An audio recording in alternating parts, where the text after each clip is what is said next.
Queremos falar um pouquinho sobre o Hak de Rosh Hashanah, do Ano Novo Judaico, com o rabino Yaakov Amar Rothstein, que está nos ouvindo neste momento. Ele é rabino e engenheiro.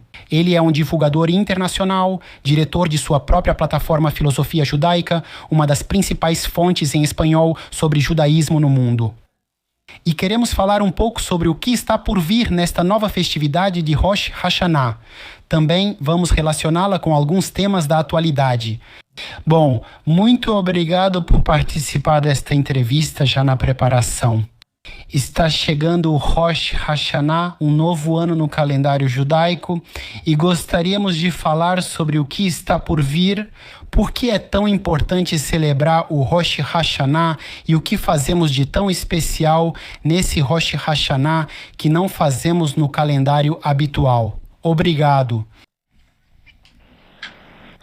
Claro, o Rosh Hashanah é um dia central no judaísmo e, na verdade, é um dia universal, não apenas para os judeus. Porque é quando dizemos que é como um julgamento que é feito para a humanidade. Você ia dizer algo? Não diga. Por favor. Rosh Hashanah é uma data central para judeus e não judeus, pois representa um julgamento universal. Mais do que tudo, é para introspecção. Pensar no que você fez de bom, de errado e no que pode melhorar no ano. É muito central por isso, porque o judaísmo sempre, ao contrário de outras teologias no mundo, que tentam colocar sua fé, digamos, em uma pessoa ou em uma ideia. Acreditamos que o ser humano pode se aprimorar, colocando essa capacidade em nós mesmos. E por que se desenvolvem esses dias de Slihot, dias de perdão que antecedem o Rosh Hashanah? De acordo com o que diz a tradição, é porque Moshe, que subiu ao Monte Sinai durante o mês de Elul e a súplica, foi todo o evento, até Yom Kippur, 40 dias que estive no Sinai. Na verdade, é porque a pessoa precisa de uma certa preparação. E nós, por exemplo, para as pessoas que estão na América Latina, sabem que dezembro tem um clima diferente do resto do ano, é mais festivo. Não sei, é como se cada mês tivesse seu próprio ar, se sente diferente, digamos assim.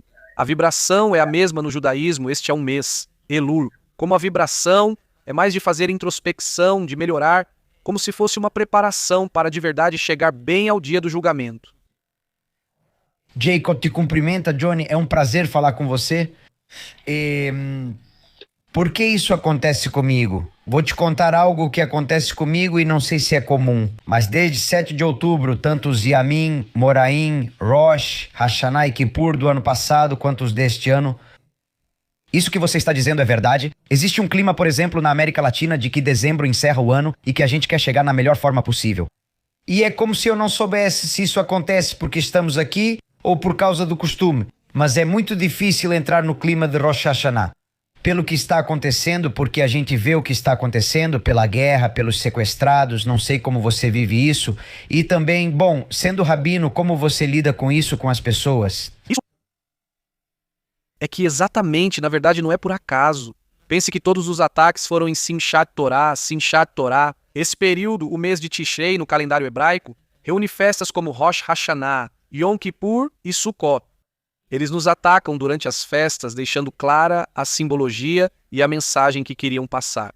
Mas por isso mesmo, nós como judeus, eu acho que devemos pensar que onde eles querem nos destruir, nós construímos. Ou seja, se eles tentaram nos acabar, nesta data simbólica, 50 anos desde a guerra do Yom Kippur em Simchat Torah. Pois bem, se eles acham que com isso, então a nossa maior, entre aspas, não quero dizer a palavra vingança. Nossa prova de que não deixamos que nos vençam é construir, não ficar caídos chorando.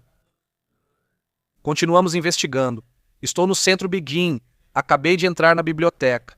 Eles desenvolvem pesquisas aqui em Israel. Seguimos em frente e não desanimamos. Essa é a mensagem que quero transmitir. Como nessas festas, quando alguém diz não, mas o 7 de outubro, então vamos construir sobre as cinzas. Mesmo assim, é preciso ter cuidado com isso.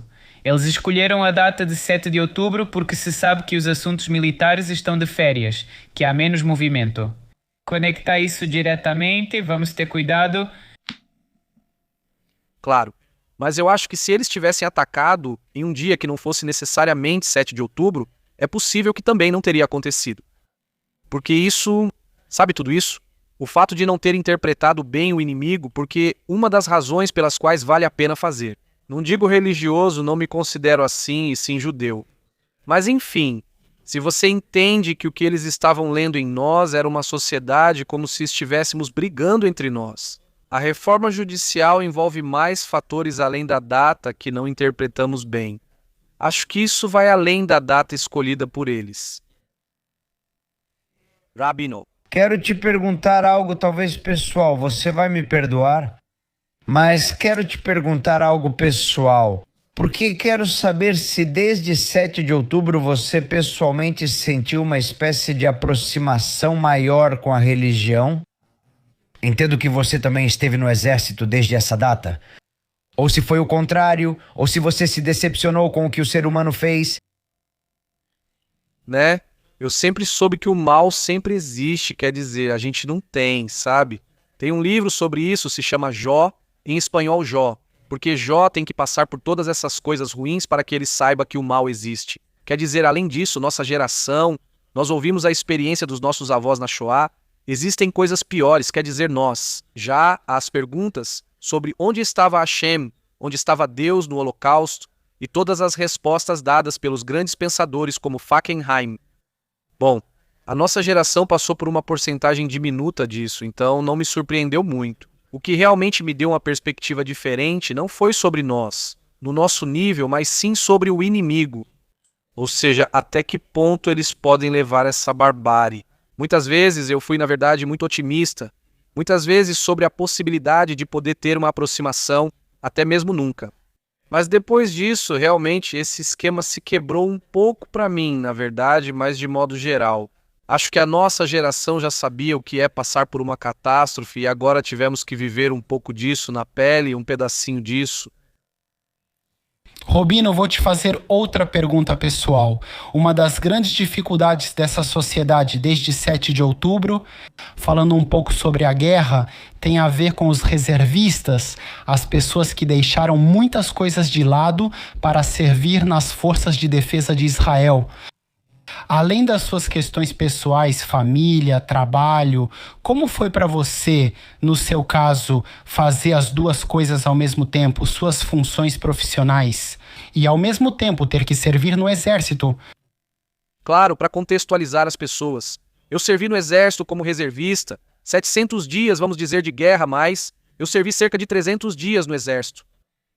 E mais contexto. Eu tenho uma filha de 2 anos de idade, e isso significa que metade da vida dela eu não vi. É um sacrifício muito grande. E eu tenho uma página nas redes sociais como Portas para Fora. Obviamente somos fortes portas para dentro. Às vezes sentimos essa pressão. E se me chamarem de novo como reservista, e vão me chamar. Na verdade, eu já deveria ter ido, mas eu não quero. Ou seja, é muito estressante. Não quero voltar porque sufoca muito, mas vou retornar, pois não temos outro país. Ninguém fará o trabalho por nós e não deixaremos Israel acabar. O preço é alto e a experiência não é nada divertida. Se eu puder compartilhar um pouco da sede do que se sente lá, eu já conversei com comandantes do Hamas, já conversei com pessoas de Gaza que, aliás, alguns deles sabem hebraico, vocês sabiam disso? Os mais velhos de Gaza sabem hebraico. Ouvimos coisas que nos fazem pensar, será que um dia haverá paz? Quando você conversa com comandantes do Hamas e eles dizem na sua cara, queremos acabar com vocês, ou seja, queremos acabar com Israel, você pensa. Mesmo eles estando presos em combate, feridos por nossos tiros, e ainda assim dizem isso na sua cara. Ou seja, aquela esperança de que um mundo melhor vai chegar, como disseram os profetas, se abala um pouco durante a guerra. Como essa, não sei, ingenuidade de quando a gente estuda todas essas, não sei, visões de mundo de alegrias e de paz. Ainda acho que não devemos perder o otimismo. Israel, como sempre dissemos, apesar das quedas, vai se levantar, mas sim, existe essa tensão. Vou te fazer a última pergunta para não tomar mais do seu tempo. Alguma mensagem que você queira deixar para toda a comunidade latino-americana e também para quem vive aqui em Israel e para quem vive na diáspora?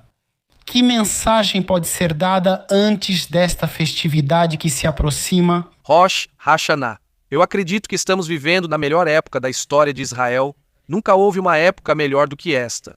E como rabino eu lhes digo, existe na Bíblia, no Tanakh, Me digam uma única página que foi melhor do que o que estamos vivendo agora. Israel. Esta é uma época de ouro e convido todos os irmãos de Israel, o povo judeu que estejam ouvindo, que tentemos ser luz para as nações.